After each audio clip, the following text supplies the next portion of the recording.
Pilgrim's Progress, Part 2, the 6th stage.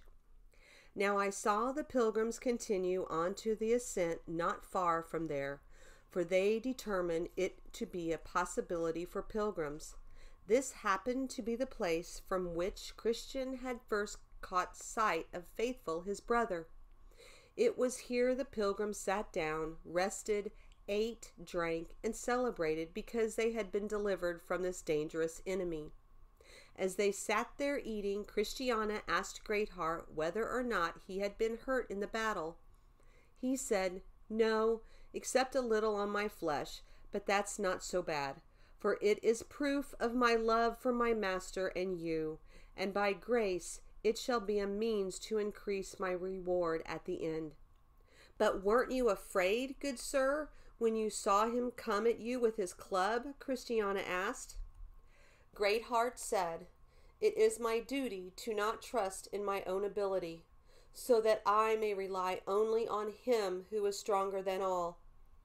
Christiana thought about that for a moment. "But what did you think when he brought you down to the ground with that first blow?" "Why, I thought that in this way my master was served, and it was he who conquered in the end." Always carry about in the body the dying of Jesus, so that the life of Jesus also may be manifested in our body. For we who live are constantly being delivered over to death for Jesus' sake, so that the life of Jesus also may be manifested in our mortal flesh. 2 Corinthians 4, verse 10 and 11. Matthew said, "While you all can think what you please, I think God has been wonderfully good to us. He brought us out of this valley and delivered us from the hand of this enemy. As far as I am concerned, I see no reason why we should ever distrust our God again, since he has given us such a testimony of his love now in such a place." Then the group of them got up and continued forward on their journey. Now a little ahead of them stood an oak. When they came to it, they found an old pilgrim fast asleep under it.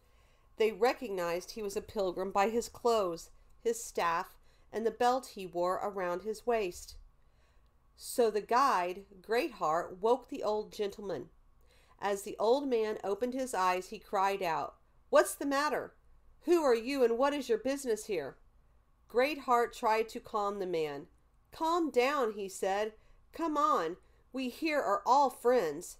But the old man rushed to his feet and was on guard because he did not know them or what they were. Then the guide said, "My name is Greatheart. I am the guide of these pilgrims who are going to the celestial country." "My name is Mr. Honest," the old pilgrim said. "I asked for your forgiveness for my reaction, for I feared you were part of the group who some time ago robbed Little Faith of his money. Now that I am more awake and more aware of my surroundings, I see you are more honest people." Greatheart asked, "What do you think you could have done to help yourself if we were in fact those people?" "What could I have done?" the man said. "Why, I would have fought to my last breath, and if I had, I am sure you could never have bested me, for a Christian can never be overcome unless he surrenders himself." "Well said, Father Honest," Greatheart said, "for by this I know you are a man of the right kind, for you have spoken the truth. And by this I also know that you know what true pilgrimage is." The old pilgrim said, "For everyone else thinks we are the quickest of any to overcome." "Well," Greatheart said, "now that we have happily met, please let me ask where you are from." "I came from the town of Stupidity. It's the town just beyond the city of Destruction." "Oh, you're that countryman," Greatheart said. "I have heard you called Old Honesty." The older gentleman blushed. "Not honesty is the abstract, but honest is my name. I have to admit, I wish my nature agreed with my name. But, sir, how is it you have heard of me?" "I heard of you from my master," Greatheart said. "He knows everything. But I have often marveled that anyone from your hometown became a pilgrim, for your town is worse than the city of destruction." Mr. Honest nodded. "I agree.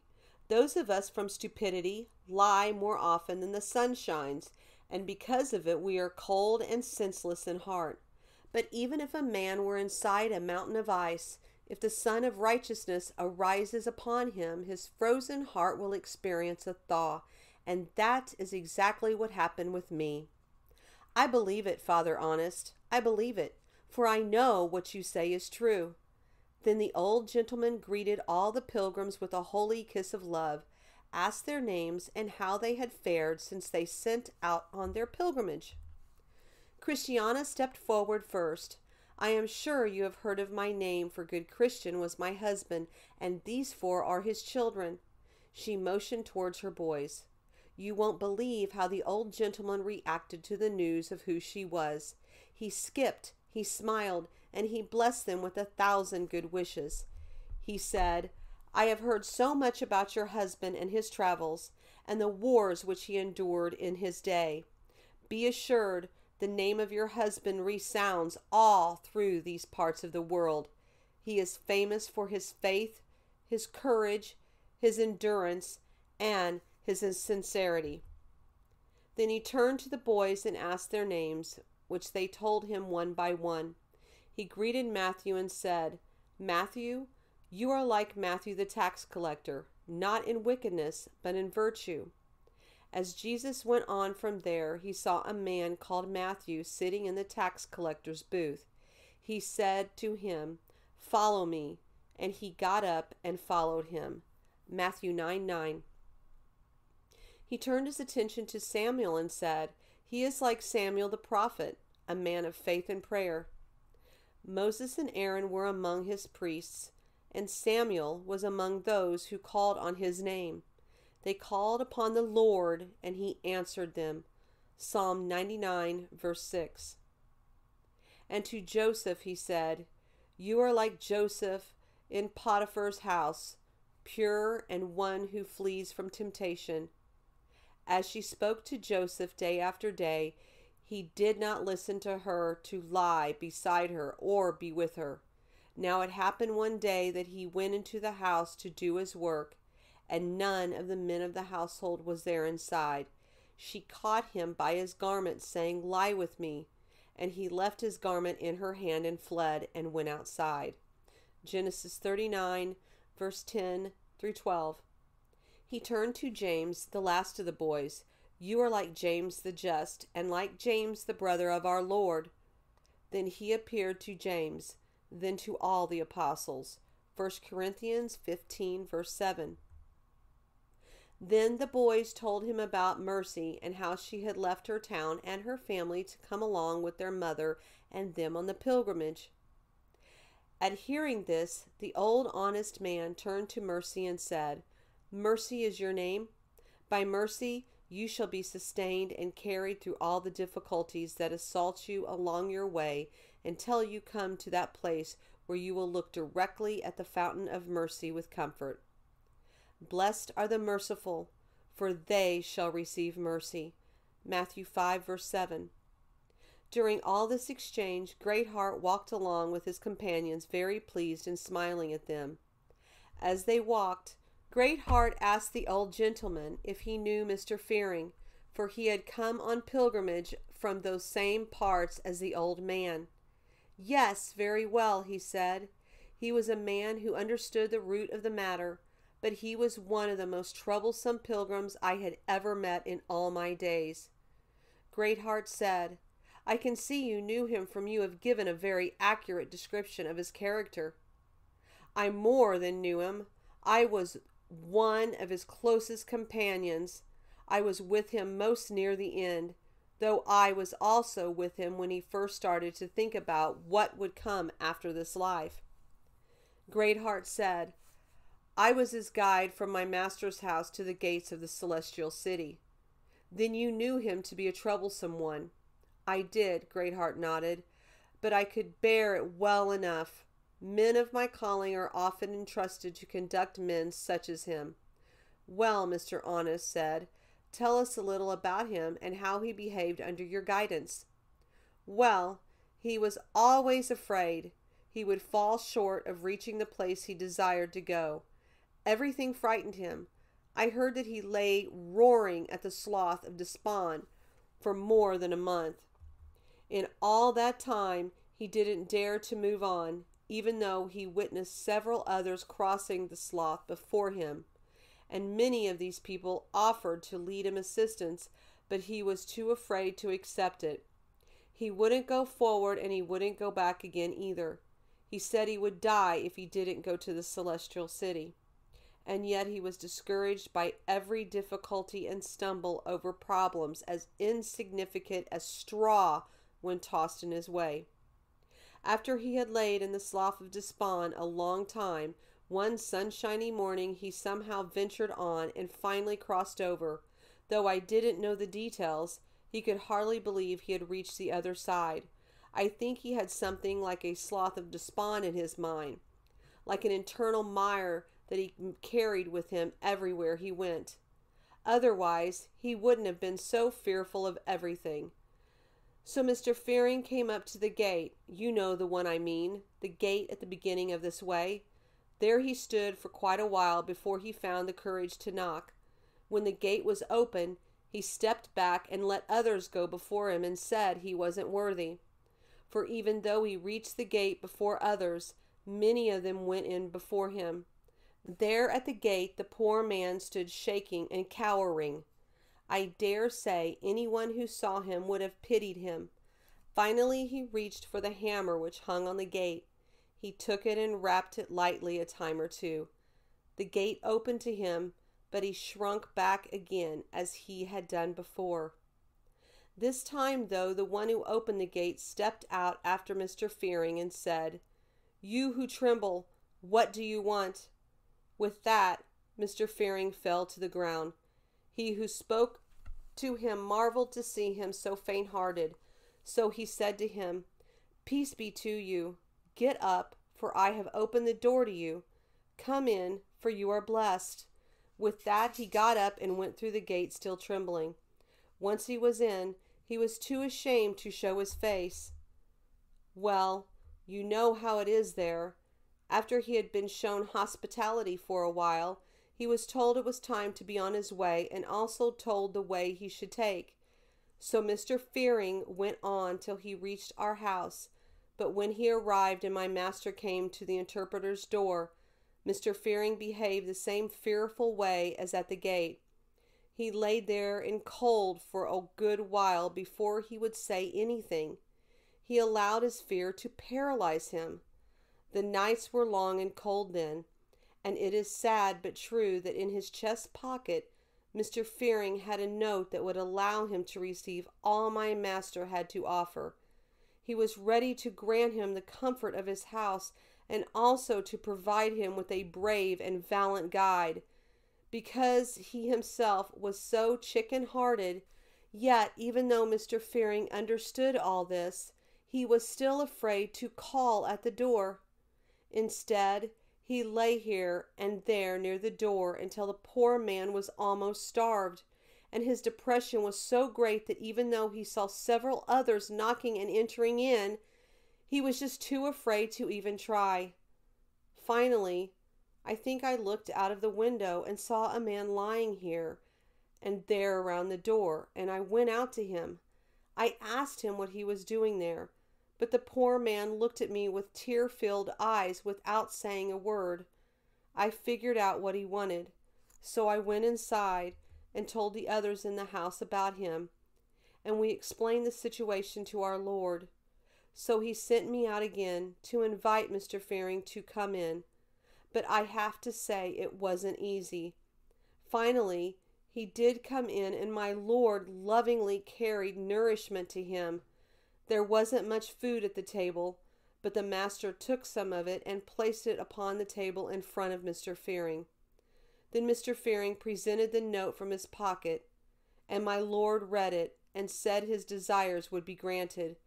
So when he had been there a good while, Mr. Fearing seemed to gather a little courage and to be a little more comfortable. For my master, you must know, is the one who is very kind and compassionate, especially towards those who are afraid.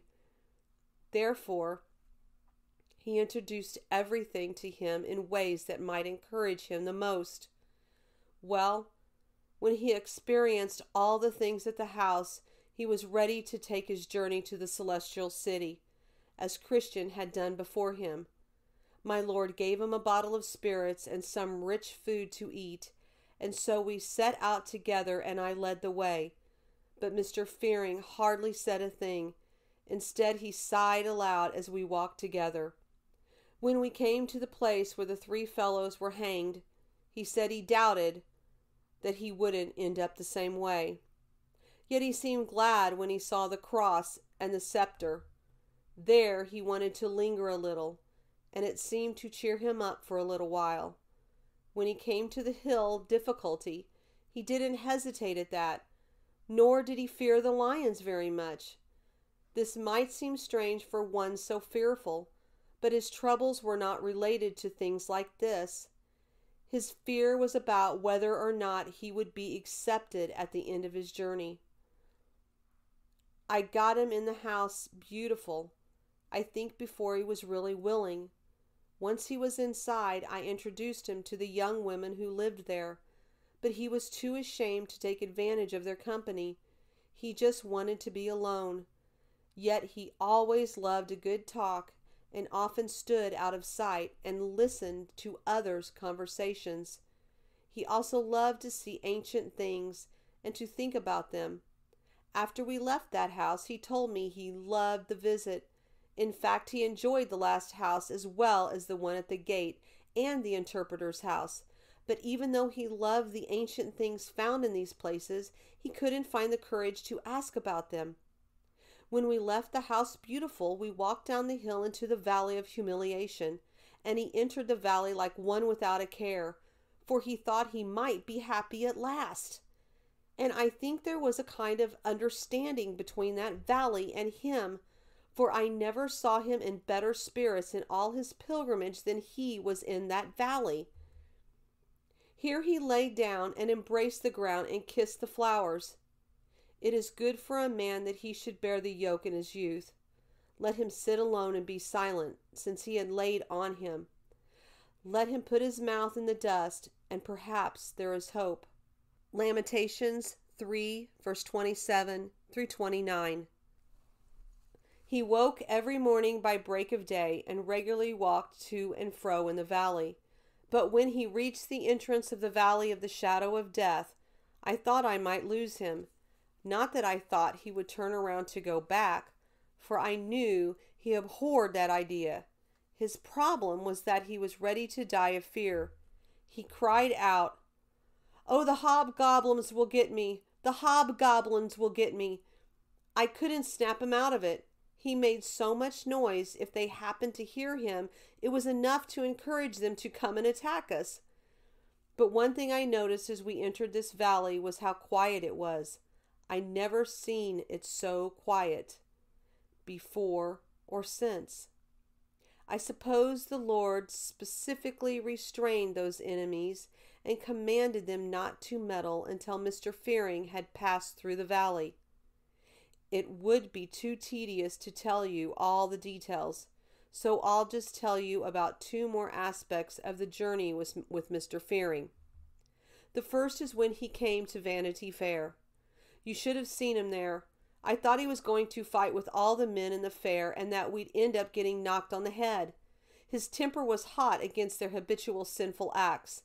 Upon the enchanted ground, he was very alert and wakeful, but when he reached the river and realized there was no bridge, he again became dejected.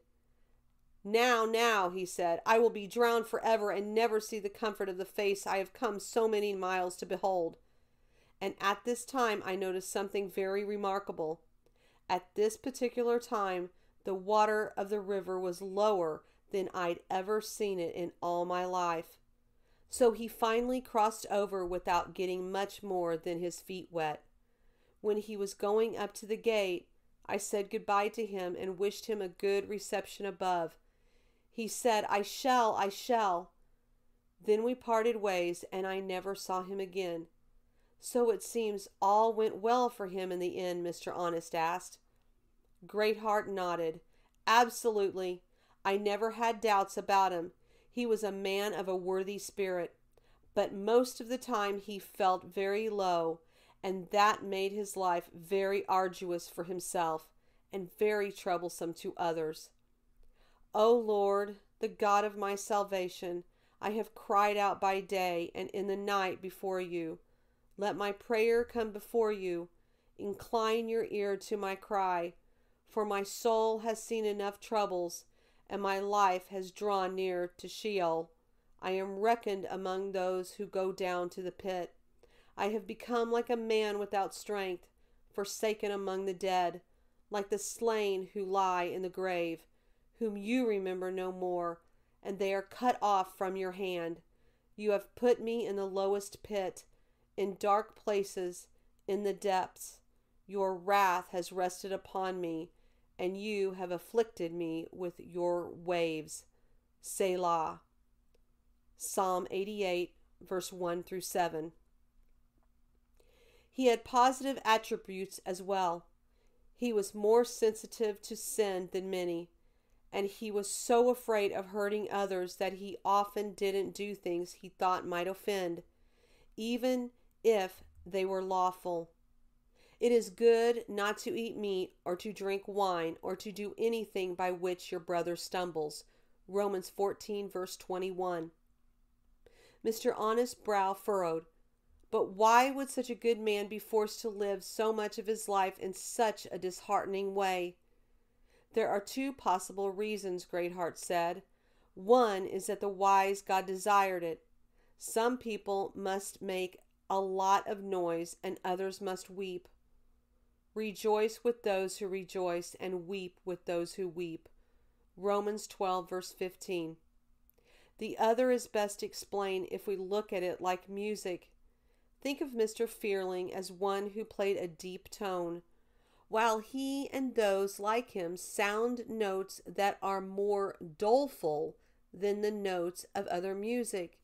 Some say the bass notes are the foundation of music, and for my part, I don't like that statement, because while it reflects a mindful sorrow, it does not address the weakness of mind some experience. The first string the musician usually touches is the bass, when he intends to put all in tune. God also plays upon this string first, when he sets the soul in tune for himself. Only there was the imperfection of Mr. Fearing, in that he couldn't play any other music until later, when he neared the end. I've made this bold, metaphorical statement to help mature the understanding of young readers, and because in the book of Revelations, the saved are compared to a company of musicians who play upon their trumpets and harps and sing their songs before the throne. When he had taken the book, the 4 living creatures and the 24 elders fell down before the Lamb, each one holding a harp and a golden bowl full of incense, which are the prayers of the saints. Revelations 5, verse 8. Mr. Honest said, "By what you have said, Mr. Fearing was a very zealous man. He didn't fear difficulties, lions, or Vanity Fair. It was only sin, death, and hell that filled him with terror, because he had some doubts about his share in that celestial country." "You are right," Greatheart said. "Those who were the things that troubled him, and they, as you have correctly observed, arose from the weakness of his mind. His fearfulness was not from weakness of spirit pertaining to the practical aspect of living a pilgrim's life. I believe, like the proverb says, that he could have bit a firebrand and withstood it with his own way, and not feared it in the least. But the things with which he oppressed, no man could ever help him shake off easily." Then Christiana said, "Hearing about Mr. Fearing and his struggles has done me good, because I thought nobody else was like me. But now I see a similarity between this good man and me. We just differed in two ways. His troubles were so great that they showed to everyone around him, but mine I keep inside. His struggle made his life so difficult that he could not knock at the door to the very house willing to show him hospitality, while my trouble was such that it made me always knock even louder. Mercy said, I also like to speak my heart if you permit me, for I must say, I too am similar to him in another way, for I have always been more afraid of the lake and the loss of a place in paradise than I have ever been about the loss of other things. Oh, I thought if I only had the assurance to know I have a place there, it would be enough. I would give up everything I have in all this world to win it. Matthew said, I experienced fear too, but for me it was a fear that perhaps I wasn't saved, and that I lacked within me the thing that accompanies salvation. But now that I know how it was for Mr. Fearing, and that he arrived at the celestial city and gained admittance, why wouldn't it go well with me too?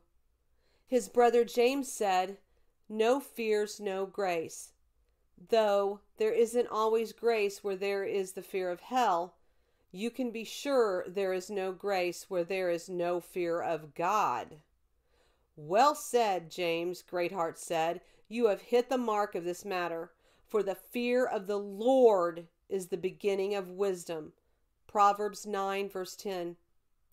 Those who hadn't reached the beginning don't have the middle nor the end. In other words, until that point, they haven't feared hell. We have talked enough about Mr. Fearing for now, but let's finish off our discussion with this farewell to the good man. Well, Master Fearing, did you fear your God, and were you afraid of doing anything while here that wouldn't have you betrayed? And you feared the lake and the pit. Would others do so too? As for them who lack your wit, they themselves undo. Now I saw that they still went on with their talk, for after Greatheart ended the discussion about Mr. Fearing, Mr. Honest began to tell the others of another pilgrim by the name of Mr. Self-Will.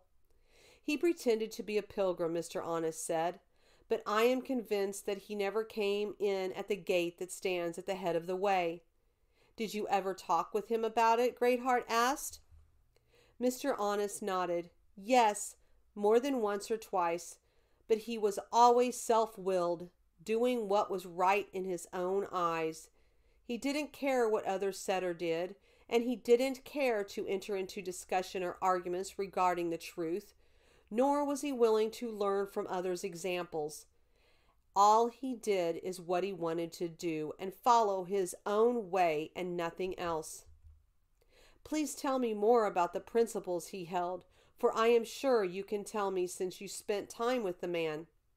Mr. Honest said he held that man could follow the vices as well as the virtues of pilgrims, and that he could live his life doing both, he would certainly be saved. Greatheart frowned.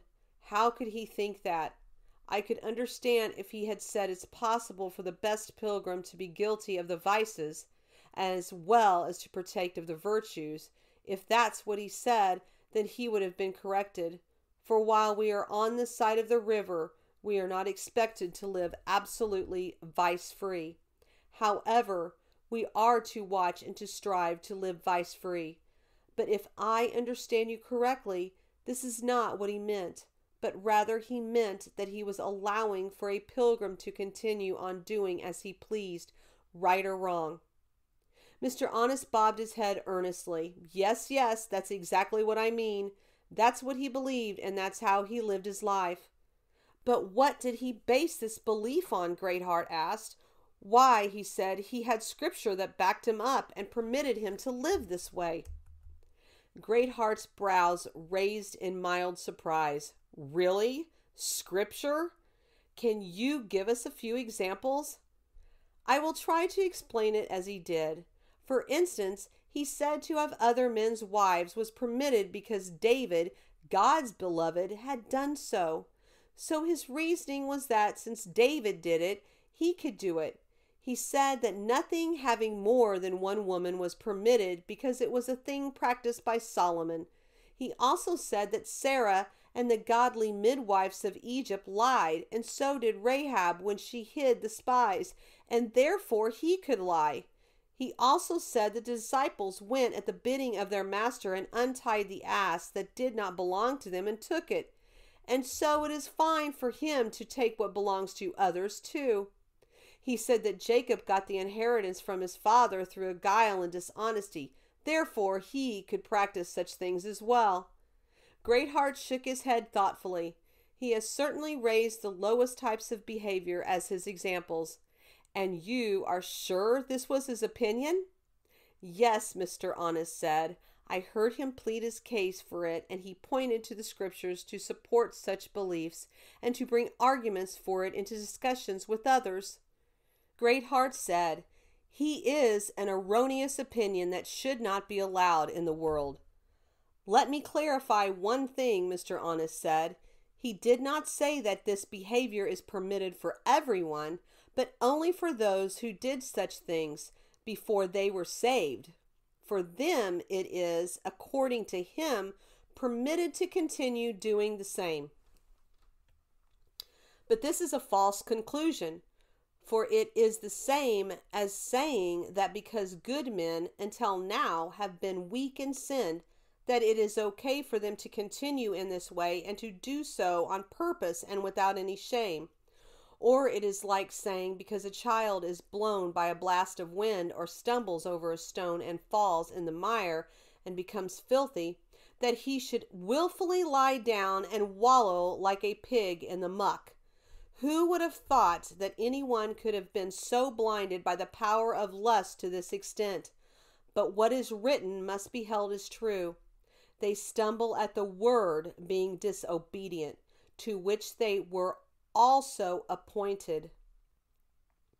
And a stone of stumbling and a rock of offense, for they stumble because they are disobedient to the word, and to this doom they were also appointed. 1 Peter 2, verse 8. His supposing that people who addict themselves to their vices may also have godly virtues and a strong delusion. To feed on the sin of my people. Hosea 4, verse 8. Like a dog licks up filth, does not reveal that such a person even possesses virtues. Nor can I believe that one who holds to this opinion can presently have faith or love in him. I know you have made strong objections against him regarding this view. When you did, what could he say for himself? Mr. Honest shrugged.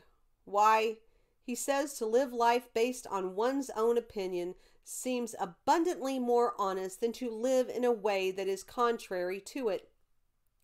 Greatheart let out a deep sigh. That is a very wicked answer.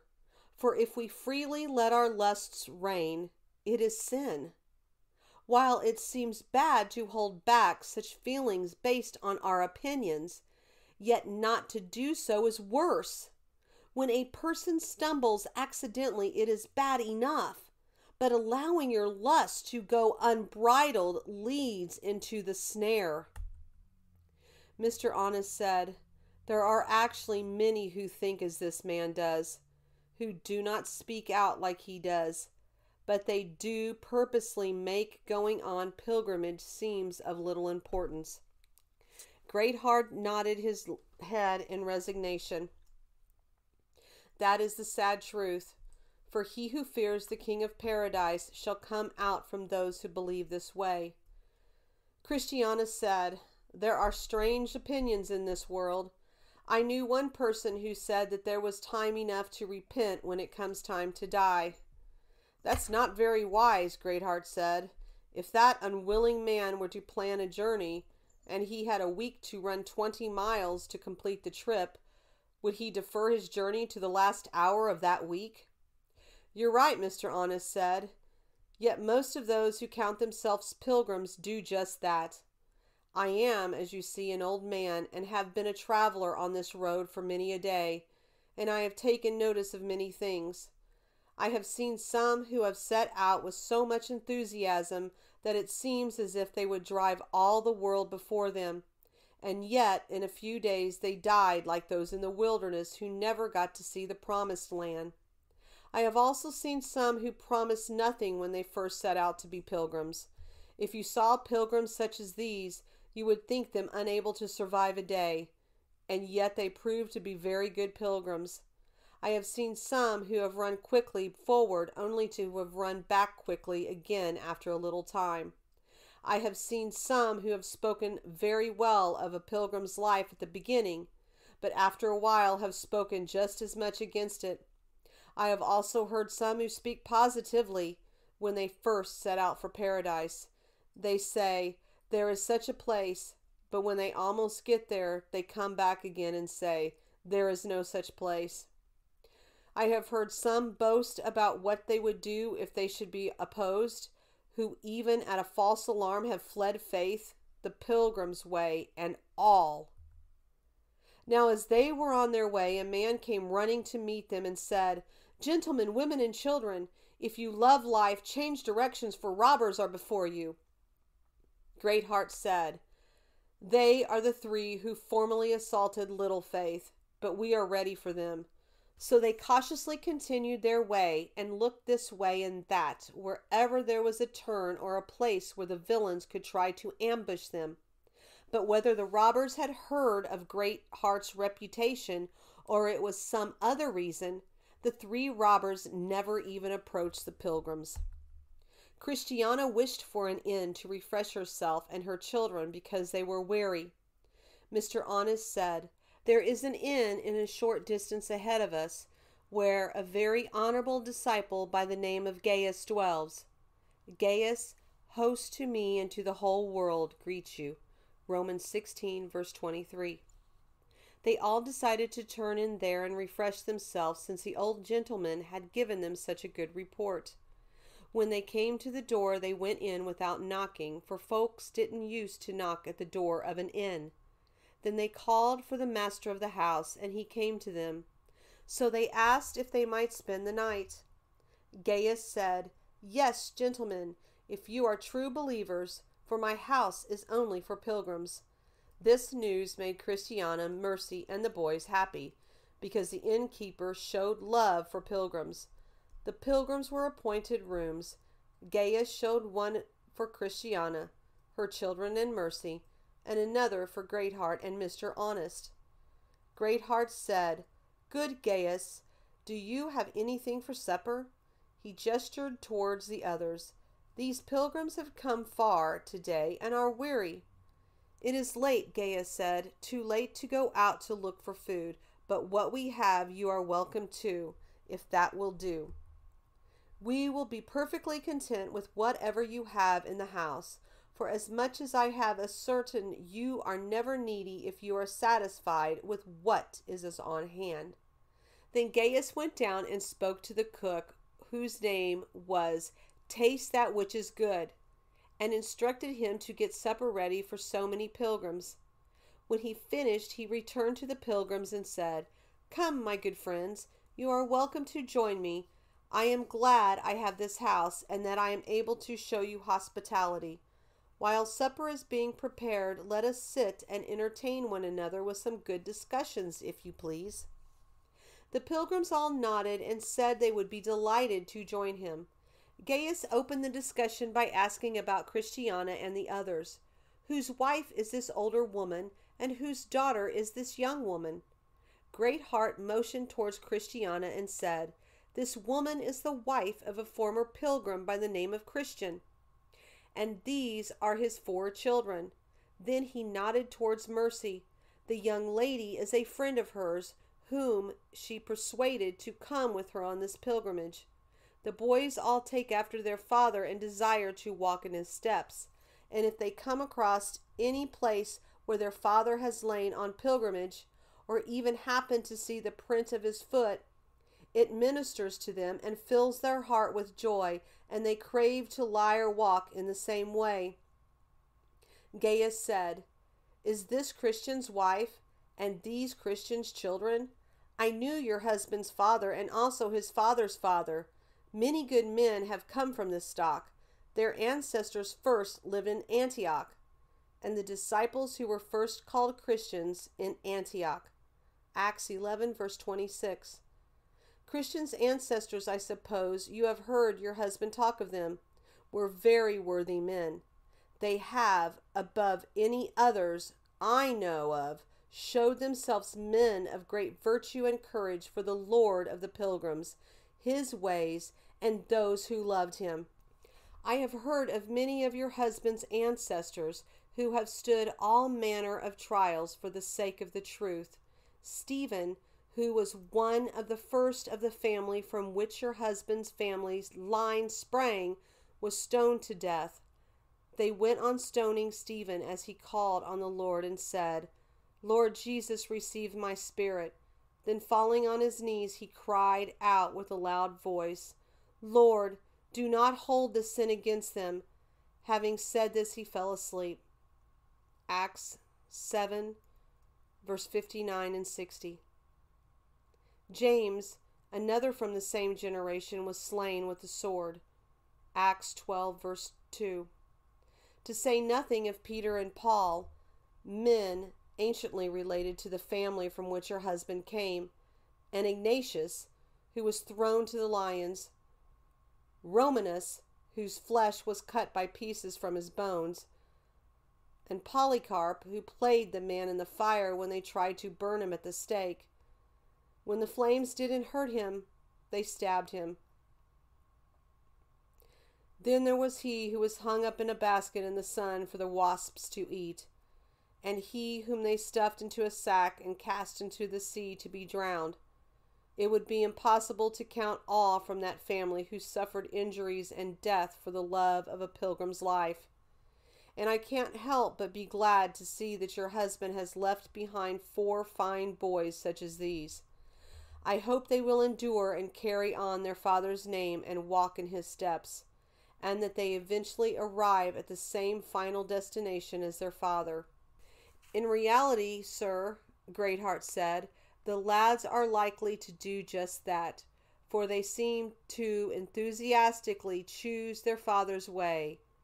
For this reason, Christian's family is likely to continue the spread abroad and to be numerous upon the face of the earth. Let Christiana look for appropriate young women for which her sons may be betrothed, so that the name of their father and the house of his ancestors may never be forgotten in the world. Mr. Honest said, it would be a pity if his family should become extinct. It cannot fail, but it may become diminished. But let Christiana take my advice, and it will be sustained. And Christiana, he's turned to speak directly to her. I am glad to see you and your friend Mercy together here. If I may offer advice, I suggest you take Mercy to one of your closest relations. In fact, if she would consider the idea, I suggest she be given to Matthew, your oldest son, as a wife. This is the way to preserve future generations here on the earth. So these 2 young people were matched, and over time they were married, but we can tell more about that later. Gaius' advice continued, I will now speak on the behalf of the women to take away their disgrace. For as death and the curse came into the world by a woman. When the woman saw that the tree was good for food, and that it was a delight to the eyes, and that the tree was desirable to make one wise, she took from its fruit and ate. And she gave also to her husband with her, and he ate. Genesis 3, verse 6. So life and health also came into the world in the same way. God sent forth his Son, made of a woman.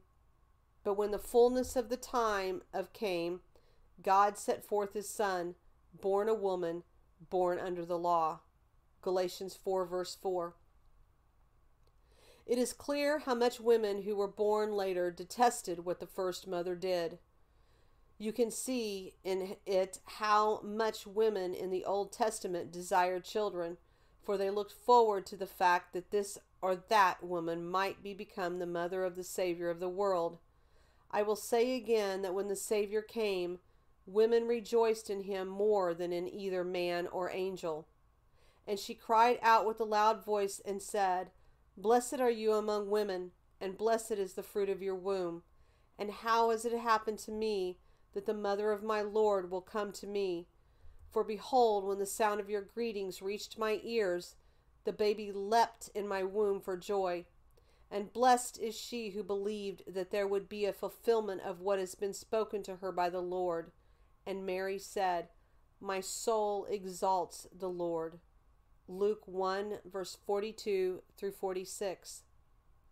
I have never read about any man giving even one coin to Christ, while the women who followed him ministered to him of their means. And also some women who have been healed of evil spirits and sicknesses, Mary, who was called Magdalene, for whom 7 demons had gone out, and Joanna, the wife of Chuza, Herod's steward, and Susanna, and many others who were contributing to their support of their private means. Luke 8, verse 2 through 3. It was a woman who washed his feet with tears. And there was a woman in the city who was a sinner. And when she learned that he was reclining at the table in the Pharisee's house, she brought an alabaster vial of perfume, and standing behind him at his feet, weeping, she began to wet his feet with her tears, and kept wiping them with the hair of her head, and kissing his feet, and anointing them with perfume. Now when the Pharisees who had invited him saw this, he said to himself, If this man were a prophet, he would know who and what sort of person this woman is who is touching him, that she is a sinner. And Jesus answered him, Simon, I have something to say to you. And he replied, Say it, teacher. A moneylender has 2 debtors, one who owed 500 denarii and the other 50. When they were unable to repay, he graciously forgave them both. So which of them will love him more? Simon answered and said, I suppose the one whom he forgave more. And he said to him, You have judged correctly. Turning towards the woman, he said to Simon, Do you see this woman? I entered your house. You gave me no water for my feet, but she has wet my feet with her tears and wiped them with her hair. You gave me no kiss, but she, since the time I came in, has not ceased to kiss my feet. You did not anoint my head with oil, but she anointed my feet with perfume. For this reason I say to you, her sins, which are many, have been forgiven, for she loved much. But he who is forgiven little loves little. Then he said to her, Your sins have been forgiven. Luke 7, verse 37 through 48. And a woman anointed his body at the burial.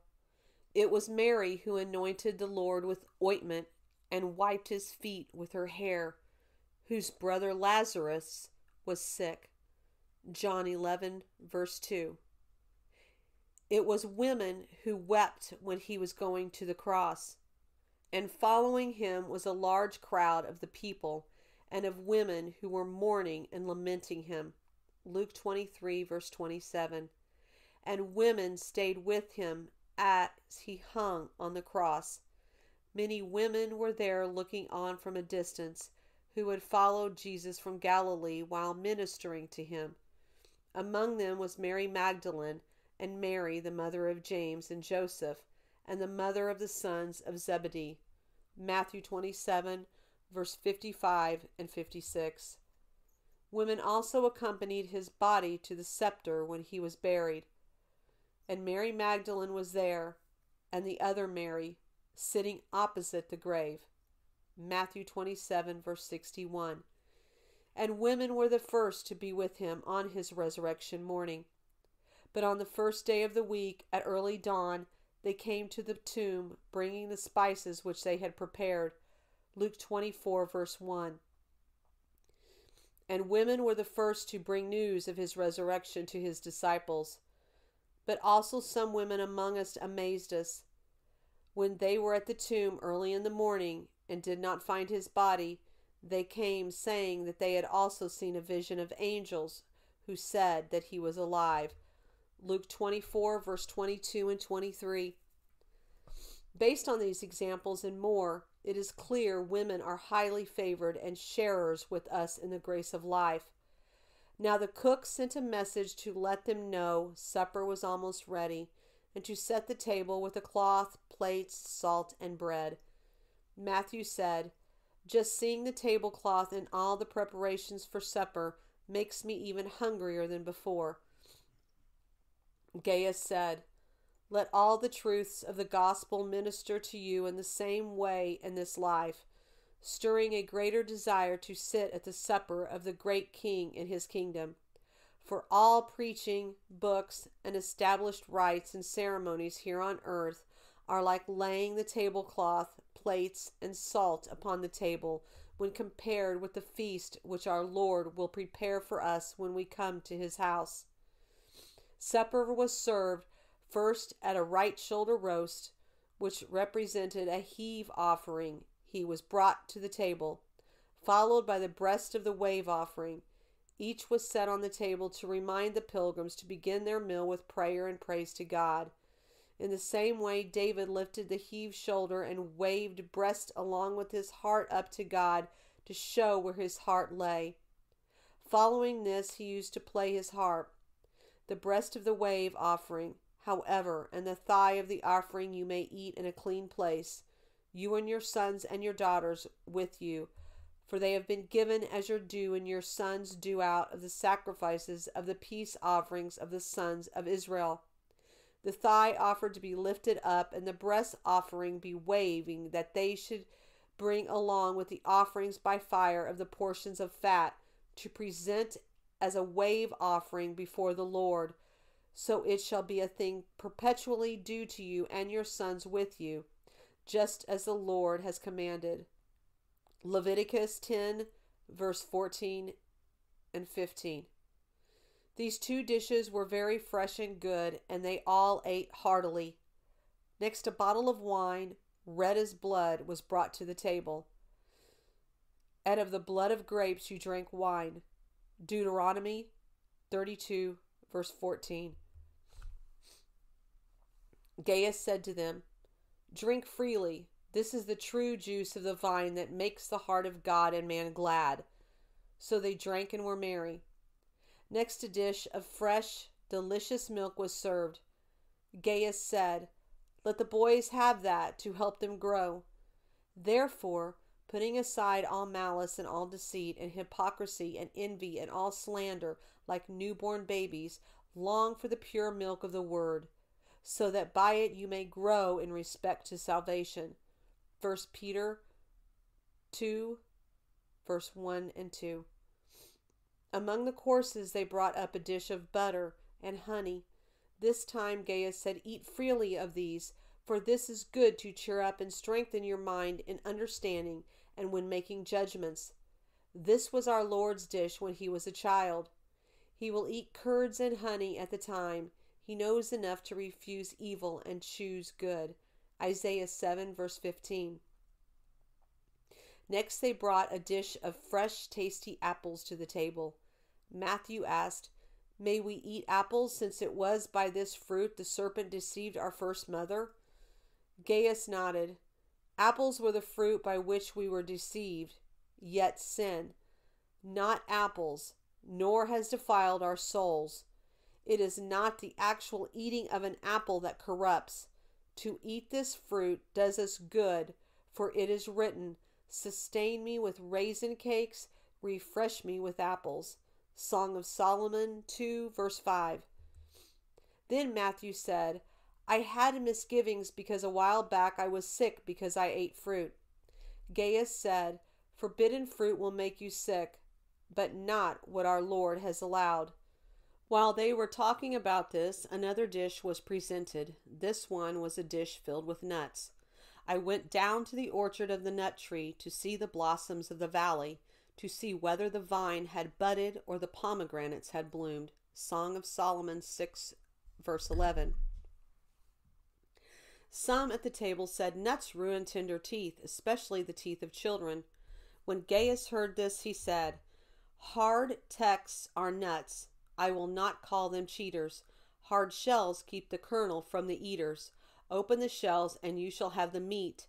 These have been brought to the table for you to crack and eat."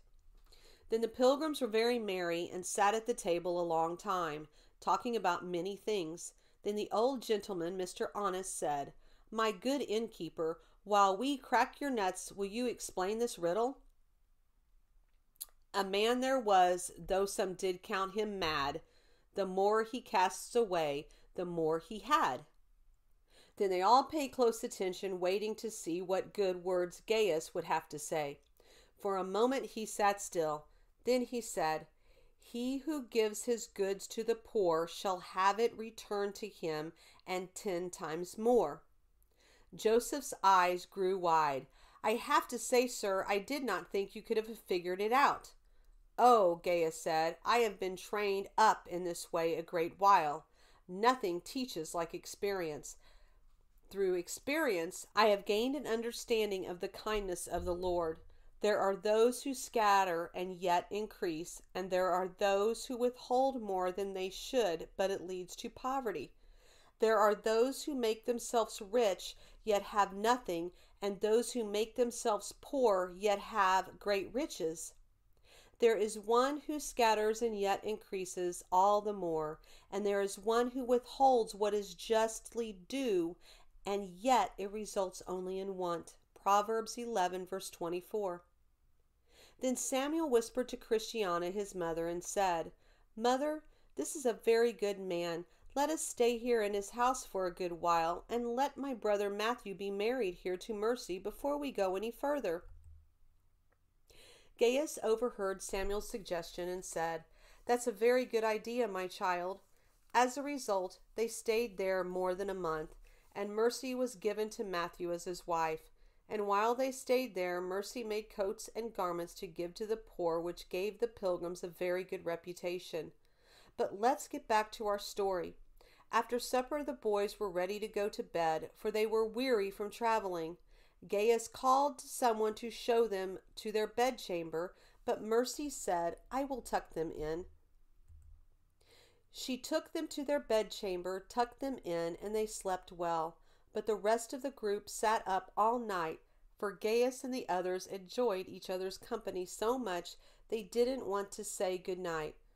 After they talked much about their Lord themselves and their journey, old Mr. Honest began to nod off. Greatheart said, "What? Are you getting drowsy? Come on, here's a riddle for you to think about." "Let us hear it," Mr. Honest said. Greatheart said, "He who will kill must first be overcome. He who will live abroad first must die at home." "Ha," said Mr. Honest, "that is a hard one. Hard to explain and harder to practice. I will leave it to you, innkeeper, if you please, to expound it, for I would like to hear what you have to say." "No," Gaius shook his head. "The riddle was put to you, and you are expected to answer it." So the old gentleman answered thus, "He first by grace must conquered be, so that sin will be mortify. So he who lives would convince me, until himself must die." "That's right," Gaius said. "This answer contains good doctrine and knowledge to be taught to others, until grace, Jesus Christ, displays itself and overcomes the soul, which its glory. It is altogether impossible to oppose sin, for if sin is the cord by which Satan binds the soul, how would it be possible for it to resist before it is loosened from that bondage? Secondly, whether by reason or grace, no one will believe that a man who is a slave to his own corruptions can be a living testament of that grace. And talking about this has brought a story worth telling to mind. There were 2 men who went on a pilgrimage. One began when he was young, the other when he was old. The young man had strong depravities to grapple with. The old man were weaker due to the deterioration of nature. The young man walked each day in the same way as the older man. Their walk looked the same, but which of them had their graces shining clearest, since both looked to be alike? "The young man's without a doubt," Mr. Honest said, For the one who makes the noblest effort against the greatest opposition provides the strongest evidence, especially when it's kept up with one who is dealing with half as much opposition due to old age. I've noticed that old men often think more of themselves because they no longer struggle with things they did when they were younger. But they mistakenly take the decline of nature for a gracious conquest over sinful corruption. The result is that they have been quick to deceive themselves. Indeed, old gracious men are best able to give advice to those who are young because they have been most of the meaningless of things. Yet for an old man and a young man to set out together, the young one has the advantage of witnessing the clearest discovery of work of grace within himself, even though the old man's corrupt ways are naturally the lesser of the two. In this way, they sat talking until the break of day.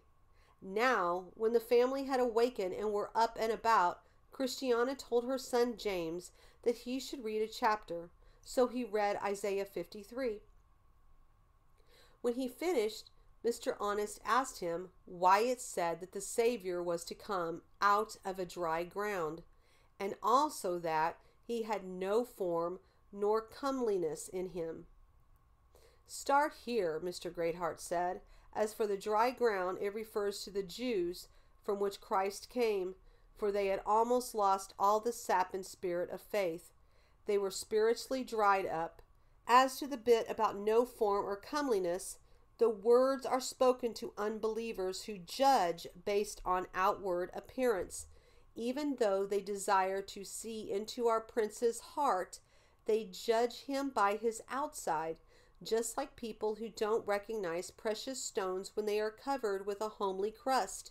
When they find out, they just throw it away like a common stone because they don't know what they have found. Well, Gaius said, while you are here, and since I know Mr. Greatheart is good with his weapons, if you'd like, after we have washed up and eaten, we'll go out into the fields to see if we can do some good. You see, about a mile from here lives one Slaygood, a giant who annoys those traveling the king's highest in these parts. I have a pretty good idea where his haunt is. He is the master over a number of thieves, and it would be benefit if we could clear these parts of him. So they all consented and headed out, Mr. Greatheart with his sword, helmet, and shield, and the rest with spears and staves. When they came to the place where he was, they found him with feeble-minded in his hands, for his servants had captured the poor man along the way and brought him to their master. Now the giant was searching him and planning to pick his bones when he was done, for he was a flesh-eater. As soon as he saw Mr. Greatheart and his friend at the mouth of the cave, with their weapons, he demanded to know what they wanted. Mr. Greatheart shouted, "We want you, for we have come to avenge the flights of the many pilgrims whom you have slain, after you dragged them from the king's highway. Therefore, come out of your cave to face us." So he armed himself and came out, and they immediately went to battle and fought it for more than an hour and finally stopped to catch their breath. While they paused, the giant asked, "Why are you here on my land?" "To avenge the blood of pilgrims, as I told you before," Greatheart said. So with that, they went to battle again, and the giant pushed Mr. Greatheart back, caused him to lose ground, but he gained it back again. With great confidence he let fly with such bravery at the giant's head and sides that he made the weapon fall from his hand. So he struck the giant and killed him, and cut off his head, and brought it back with him in the inn. He also brought along feeble-minded the pilgrim. When they arrived back at the inn, they showed his head to the family, and then took it outside and set it up as a warning to any who might attempt to do the same in the future. Then they asked Mr. Feeblemind how he fell into the giant's hands. The poor man said, "I am a sickly man, as you see, since death usually knocks at my door at least once a day. I thought I would never be well at home, so I took up a pilgrim's life. I have traveled here from the town of Uncertain, where I and my father were born. I am a man of no bodily strength at all, nor of mind. But I thought, if all I can do is crawl, I'll spend my life in the pilgrim's way." When I arrived at the gate at the head of the way, the lord of the place freely showed me hospitality. He made no objection against my weakly appearance or my feeble mind. Instead, he gave me everything I needed for my journey and told me to hope to the end. When I came to the house of the interpreter, I received much kindness, and because of the hill difficulty was judged too hard for me, I was carried up by one of his servants. Indeed, pilgrims gave me much relief, though none were willing to go so mildly as I am forced to do. Yet as we crossed paths, they encouraged me to be of good cheer, and said that it was the will of their Lord that comfort should be given to the feeble-minded. We urge you, brethren, admonish the unruly, encourage the faint-hearted, help the weak, be patient with everyone. 1 Thessalonians 5, verse 14. And so after that they went along at their own pace. When I came to Assault Lane, this giant met me and told me to prepare for a fight. But alas, I am one who is feeble, he shrugged. So he came and took me, and I was so arrogant I thought because I went along willingly that he would not kill me. And when he got me into his den, I really believed I would come out alive again. For I have heard that if a pilgrim keeps his whole heart trained on his master when he is taken in captivity by violence, that by the laws of providence he will not die by the hand of the enemy. I just figured he would rob me, and sure enough that happened. But as you see, I have escaped with my life, for which I thank my king as the originator of the plan, and you as the means that brought it to fruition. I expect other violence and contention along the way, but I have resolved to run when I can, to go forward even when I cannot run, and to creep along when I must. The main thing I do is to thank him who loved me, for I am fixed. My way is before me, and my mind is focused beyond the river that has no bridge, even though I am, as you see, feeble-minded. Old Mr. Honest said, along your travels, weren't you acquainted with Mr. Fearing, who was also a pilgrim? Acquainted with him, yes. He came from the town of Stupidity, which is just 4 degrees north of the city of Destruction. Even though it was far from where I was born, we were still well acquainted, for he was my uncle, my father's brother. He and I have much the same temperament, and though he was a little shorter than me, we still had much the same complexion. Mr. Honest said, I sense that you knew him, and I can see you are related to one another, because you have the same pale complexion as he and the same look around your eyes. Plus, you sound very much like him when you speak. Most people who have known both of us have said that, and besides, what I have seen in him I have, for the most part, found in myself. Come, sir, Gaius said, be of good cheer, for you are welcome by me in my house. Whatever you might think you might need, ask for it freely, and whatever you need my servants to do for you, they will do it gladly. Then Mr. Feeble-minded said, This is an unexpected kindness, like the sun shining out of a very dark cloud. Did Giant Slaygood intend for me to receive this favor when he stopped me and decided to let me go no further? And after he rifled through my pockets, did he intend that I should come to your house and you would be my host? Yet that is what has happened. Now, just as Mr. Feeble-minded and Gaius were engaged in this conversation, a man ran up to the house and called at the door. He said, About 1.5 miles away there is a pilgrim struck dead in his tracks by a thunderbolt. His name was Mr. Notright. Alas! Mr. Feeble-minded cried out, He is dead. I met him some days ago when he overtook me. We walked together and he kept me company until today. He was with me when the Slaygood, the giant, took me, but he was quick on his feet and escaped before the giant could grab him. But it seems he escaped to die, and I was taken to live. What one would think seeks to slay outright often delivers from the saddest plight. That very providence whose face is death often gives life to the lowly life bequeathed. He was taken while he did escape and flee, hands crossed, and gave death to him and life to me. Now, after this time, Matthew and Mercy were married, and Gaius also gave his daughter Phoebe to James, Matthew's brother, and his wife. After the marriage, they stayed about 10 days more at Gaius' house, spending their times like a pilgrims used to do. When they drank, they were ready to depart. Gaius prepared a feast, and they ate, drank, and were merry. Now the time arrived for them to leave, so Mr. Greatheart called for a settling of their account so he could pay for their lodging. But Mr. Gaius told him at his house it was not the custom for pilgrims to pay for hospitality. He boarded them by the year, but looked for his pay for the Good Samaritan, who has promised to faithfully repay him for the cost when he returned, and came to him and bandaged up his wounds, pouring oil and wine on them.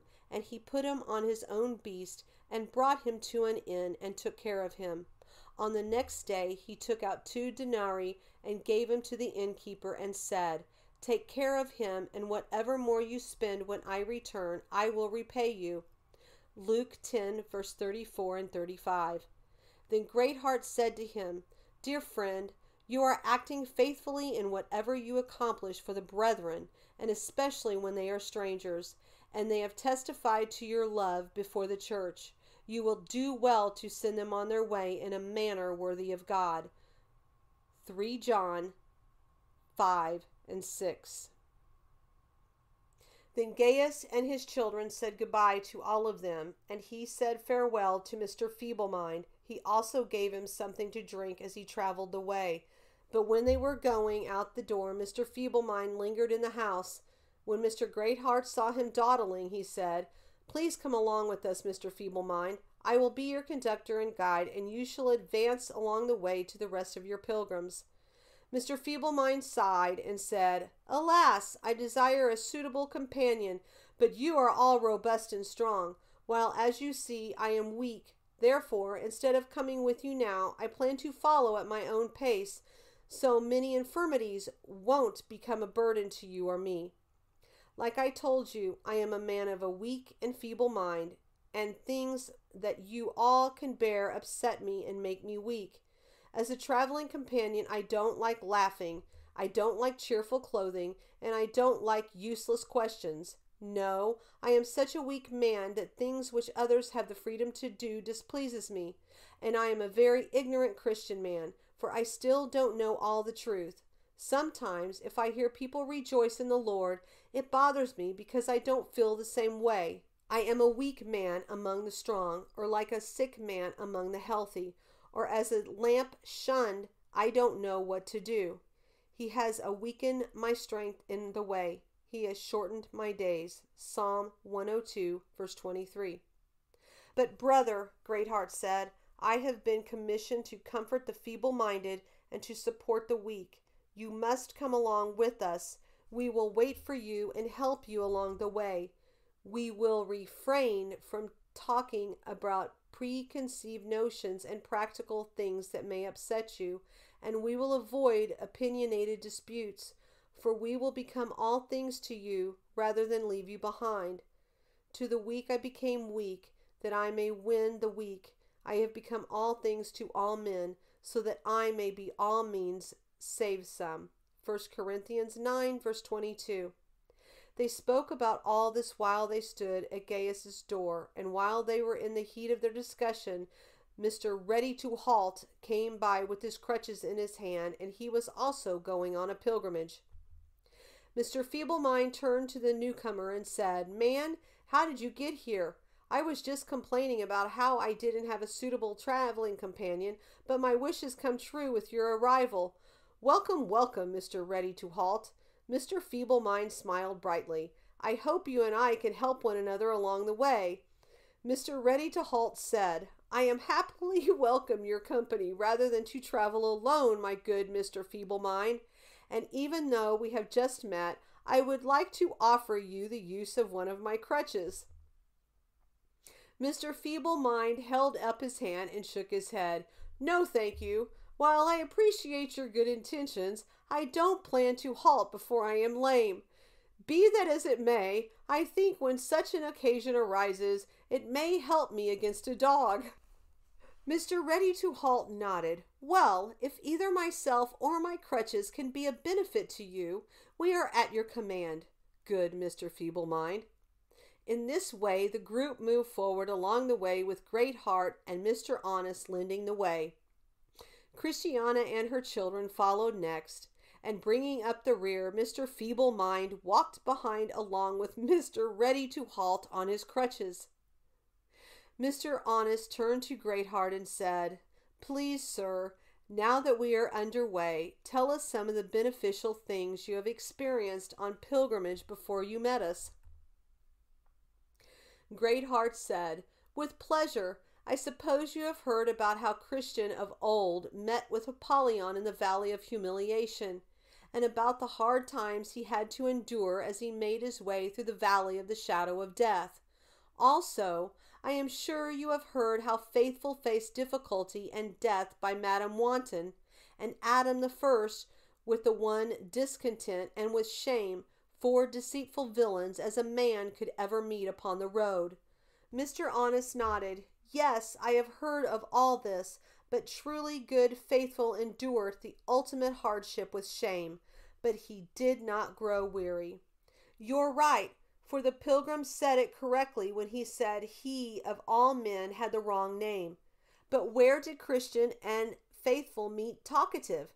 Mr. Honest asked, for that man was also notable, but not in a good way. "He was a confident fool, yet many follow his ways," Great Heart said. "He almost enthralled Faithful with his talk." "Yes," Great Heart said, but Christian quickly opened his eyes to the error in what Talkative had to say. In this manner they talked and traveled until they came to the place where Evangelist had met with Christian and Faithful, the place in which he had prophesied to them what would happen to them at Vanity Fair. Great Heart pointed out the place. It was here Christian and Faithful met with Evangelist, who prophesied to them of what troubles they would meet with at Vanity Fair. "You don't say?" Mr. Honest stared about with wide eyes. "I dare say it was difficult news he had to deliver to them." Mr. Great Heart nodded. "That it was, but he also encouraged them at the same time. But what do we say about them? We say things like they were courageous as lions and to set their faces like a flint in the face of adversity. Do you remember how fearless they were when they stood before the judge?" Mr. Honest rubbed his chin thoughtfully. "Well, Faithful suffered bravely. That he did, and as a result the story relates bold changes that came about from it for Hopeful and some others, for they were converted as a result of his death." Mr. Honest begged Great Heart to continue because he was well acquainted with many of the details he hadn't heard until now. Great Heart smiled. Once Christian passed through Vanity Fair, he met with other difficulties and people, including one, Bunyan, who was an arch foe. Mr. Honest's brow wrinkled. Bunyan? Who was he? "A very haughty fellow and a downright hypocrite. He is one who shifts his religious views to line up with whichever way the world goes. But he is so cunning that he makes sure he never loses profits or suffers for it. He has his mode of religion for every fresh occasion, and his wife was as good as he. He flip-flops from one opinion to another and appeals to others to the same. But as far as I know, he came to a bad end with his selfish motives. I didn't hear of any of his children truly coming to fear God either. As far as I know, none of them amounted to anything, even by the world's standards." Now by this time they came within the sight of the town of Vanity. When they saw that they were so near to the town, they talked over how they should pass through the town. Some suggested one and others something different. At last Mr. Great Heart said, "I have often guided pilgrims through this town, as you know. For this reason I am acquainted with one Mr. Manason, a man originally from Cyprus who was an old disciple. Some of the disciples from Caesarea also came with us, taking us to Manasseh of Cyprus, a disciple of long standing with whom we were to lodge. Acts 21, verse 16. We may lodge at his house if you think that's a good option. We will turn in there. Old Honest smiled. I'm content to do that. Christiana agreed. Mr. Feeblemind was content to stay there, and in the same way they all agreed. Now you might have guessed it was an evening by the time they reached the outskirts of the town, but Greatheart knew the way to the old man's house. So they went there, and Greatheart called at the door, and the old man inside recognized his voice. He quickly opened the door, and they all went inside. Their host, Manassan, asked, "How far have you traveled today?" "We have traveled from the house of Gaius, our friend." "I declare," Manassan said, "you have covered a lot of ground. You must be weary. Come sit down." So they eagerly sat down with thanks. Their guide, Greatheart, said, "What a warm welcome, Manassan." He motioned for the others to come in. "Come, this is my friend. He welcomes you all." "Yes, I do," Manassan said. "Whatever you want, just ask for it, and we will do what we can to get it for you." Mr. Honest said, "Our greatest need is lodging and good company, and now I hope we have both." Manassan smiled. "As for lodging, you can see for yourself what it is, but as for good company, that will come about with time and a little effort. Are you willing to have the Pilgrims stay here?" Manassan nodded.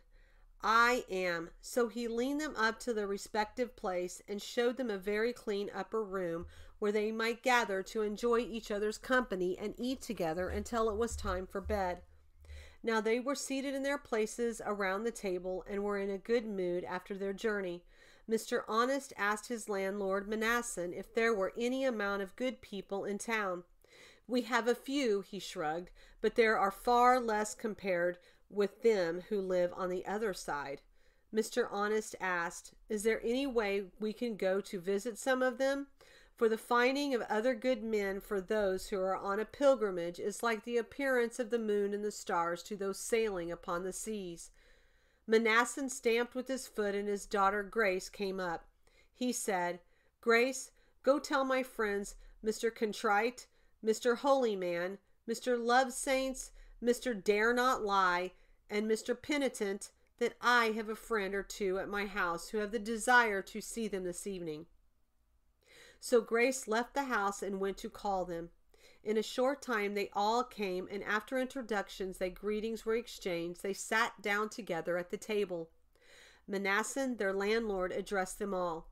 "My neighbors, as you have seen, I have a group of strangers who have come to my house. They are pilgrims who come from far away, and they are going to Mount Zion. But who do you think this is?" He pointed his finger at Christiana. "It is Christiana, the wife of Christian, the famous pilgrim who, with Faithful his brother, were so shamefully treated in our town." His neighbors stood amazed. They said, "We never expected to see Christiana when Grace came to call us to your home. What a pleasant surprise." They asked Christiana about her welfare and if the young men with her were her husband's sons. When they told him they were, they said, "May the King whom you love and serve make you young men like your father and bring you where he is in peace." Once they had all sat down, Mr. Honest asked Mr. Contrite and the rest about the current situation in their town. Mr. Contrite said, "You can be sure we are fully immersed in a flurry of fair time. It makes it difficult to keep our hearts and spirits in good order when we are in such troubled and grieved conditions. Those of us who live in such places at this and who have regularly dealt with all these things that go on here need to be reminded every moment of the day to be careful and pay attention to our spiritual health. How are your neighbors now? Are things quiet? Are you free from agitation stirred by high emotions?" Mr. Honest asked. Mr. Contrite said, "They are much more restrained now than they were before. You know how Christian and Faithful were treated in our town, but lately I say that they have become far more reserved and less aggressive. I think the blood of faithful is like a load upon them that still to this day, for since they burned him, they have been ashamed to burn anyone else. In those days, when Christian visited us, we were afraid to walk the street, but now we can show our heads without fear. Back then, the title of genuine Christian was arduous, but now, especially in some parts of our large town, religion is considered honorable. Then Mr. Contrite asked the Pilgrims of their own welfare. He said, "Please tell me how things have fared with you thus far on your pilgrimage, and tell me about the country through which you traveled, and how the people reacted towards you." Mr. Honest said, "The same thing happens to us as happens to all wayfaring men. Sometimes our way was free of trouble, sometimes it was dangerous, sometimes uphill, and sometimes downhill. We never knew what to expect with any certainty. The wind is not always at our backs, nor is every person we meet a friend within the way. We have met with some notable difficulties already, and while that is behind us, for the most part we find that old saying true, that all who desire to live godly in Christ Jesus will be persecuted. 2 Timothy 3 verse 12.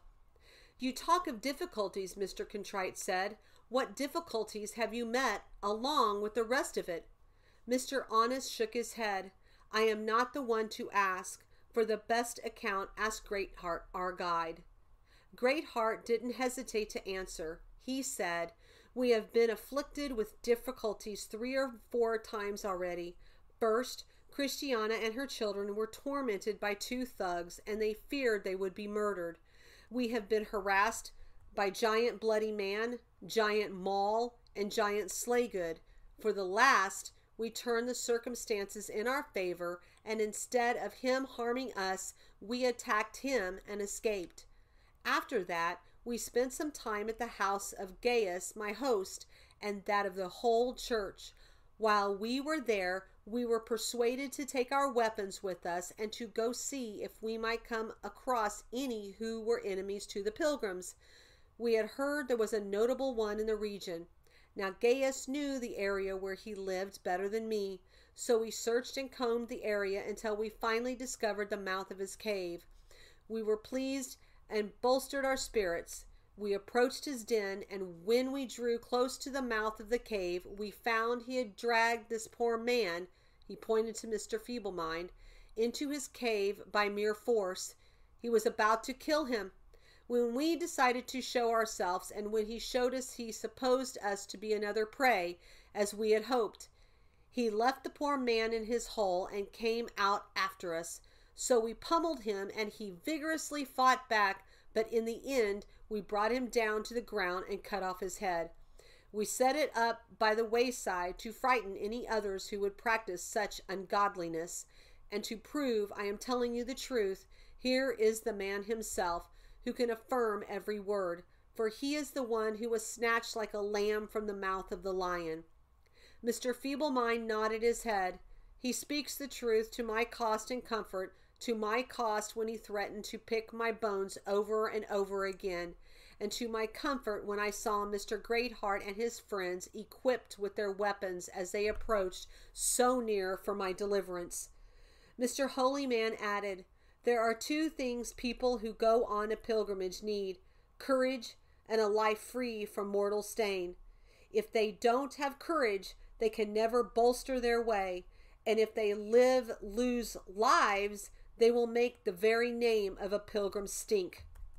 "I hope this warning isn't needed among this group," Mr. Lovesaint said. "But really there are many who walk the road who rather say they are strangers to pilgrimage than admit they are strangers and pilgrims on the earth." "That's true," Mr. Dare Not Lie nodded. "They don't have the pilgrim's clothing, nor the pilgrim's courage. They don't walk with an upright heart, but walk in a way that is neither straight nor true. One shoe turns inward and the other outward, and their stockings are on the outside, nothing but a torn rag to the ridicule of their Lord." These things ought to be disturbing, Mr. Penitent said, for the pilgrims are not likely to have that grace put upon them and their pilgrim's progress as they desire until the way is cleared of such spots and blemishes.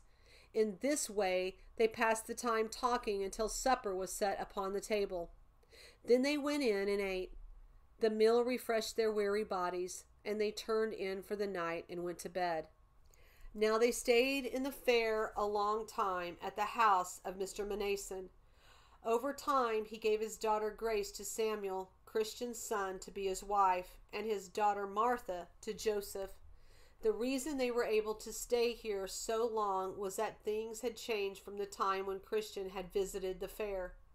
Therefore, the pilgrims grew to know many of the good people of the town and did for them whatever services they could. Mercy, as was her custom, worked hard to help the poor, and their bellies and backs blessed her for it. She was an example to her profession there, and to tell the truth, Grace, Phoebe, and Martha all had an easy-going and pleasant nature. They did much good, each in their own way, and all were very fruitful, so that Christian's name, as was said before, was like it was alive in the world. While they stayed here, a monster came out of the woods and slew many of the people of the town. It would carry away the children and teach them to suckle its whelps. Now, no man in the town dared to face this monster. All of them fled at the very noise of its coming. The monster was unlike any beast on the earth.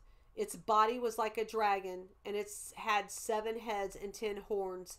It brought great devastation and destruction to the lives of the children, and yet it was governed by a woman.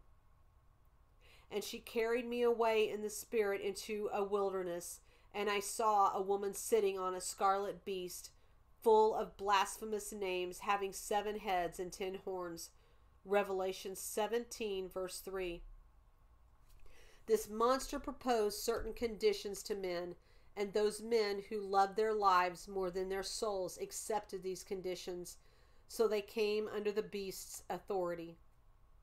Now Greatheart, along with those who came to visit the pilgrims at Manason's house, agreed to go and engage this beast, thinking that they might deliver the people of this town from the paws and mouth of this devouring serpent. So Greatheart, along with Mr. Contrite, Mr. Holy Man, Mr. Dare Not Lie, and Mr. Penitent, went forth with their weapons to meet the monster. At the first the monster was unchecked. He looked upon the pilgrims with great disdain as enemies, but being hardly men skilled with their weapons, they thrashed him until retreated. Then they returned to Manason's house. It's worth noting that the monster had certain seasons when he came out to make his attempts upon the children of the town. During these seasons, these valiant and important pilgrims watched him and continued to assault him. Over time, he wasn't just wounded, but became lame. As a result, that devastation of the townsmen's children doesn't happen like it used to. Some truly believed that this beast would die of his wounds. This made Greatheart and his fellow pilgrims famous in this town. Even though many of the people still had an appetite for worldly things, they highly regarded the pilgrims with reverent esteem and respect. For this reason, these pilgrims were not hurt or put under much pressure. However, some of the more vile sort, who were as blind as moles and lacked understanding, still showed no reverence for these men and paid no attention to their valor and daring adventures. In the original, Philip and Bartholomew, Thomas and Matthew the tax collector, James the son of Alphaeus, and Thaddeus, Matthew 10 verse 3. The second in the original, when they had entered the city, they went up to the upper room where they were staying, that is, Peter and John and James and Andrew, Philip and Thomas and Bartholomew and Matthew, James the son of Alphaeus, and Simon the Zealot, and Judas the son of James. Acts 1 verse 13. Number 3 in the original. But to what shall I compare this generation? It is like children sitting in the marketplace, who call out to the other children and say, We played the flute for you, and you did not dance. We sang a dirge, and you did not mourn. Matthew 11, verse 16 and 17. The number 4 original, he who is at ease hold calamity and contempt, as prepared for those whose feet slip. Job 12, verse 5.